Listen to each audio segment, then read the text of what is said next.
My question is, how has the committed capital that you've secured in the past few years been translated into actual projects, and what initiatives are you implementing to ensure that these commitments are fully realized, especially after your senatorship ends? I think that is a major thing, because the continuity, and this is what we see lacking in previous governments. With coming of new governments, previous governments' good initiatives are not taken forward.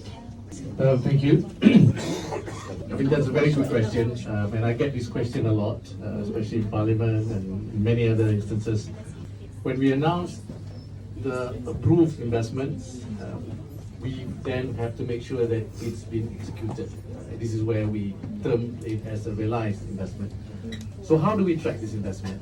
Of course, we have the various agencies under NETR, and it is actually a whole of government approach, because it covers the local council, the national, it covers the utility companies, all the way to the state governments. So MIDA, their role is to coordinate. I mean, there's an agency under NETR, and we have a system called On Track, which will then monitor.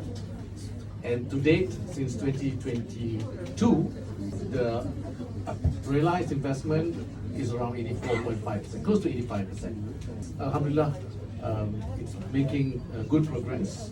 But to me, just the important question that you raised is not so much about the realized investment. It's about how do we ensure continuity, right? Investment for the first 9 months of this year has gone up close to 11%. It's a record high again. But how do we ensure the continuity? Because no one is going to be in office forever. What's important is we institutionalize that process. This is where how important it is to focus on governance, to focus on processes, etc. I mean, many of you are in companies today. The CEOs come and go. Head of department can and go. How do companies do it? Right? So government have to be the same.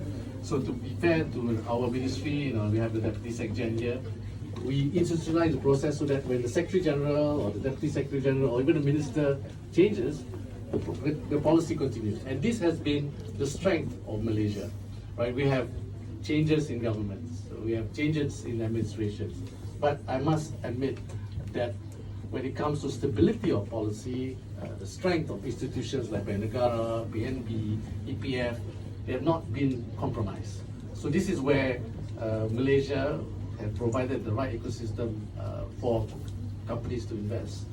But they still want political stability regardless, right? So I think it's important that we continue to have this political stability, clarity in policy. We had announced our National Industrial Master Plan, talk about sustainability just now, we announced the Energy Transition Roadmap.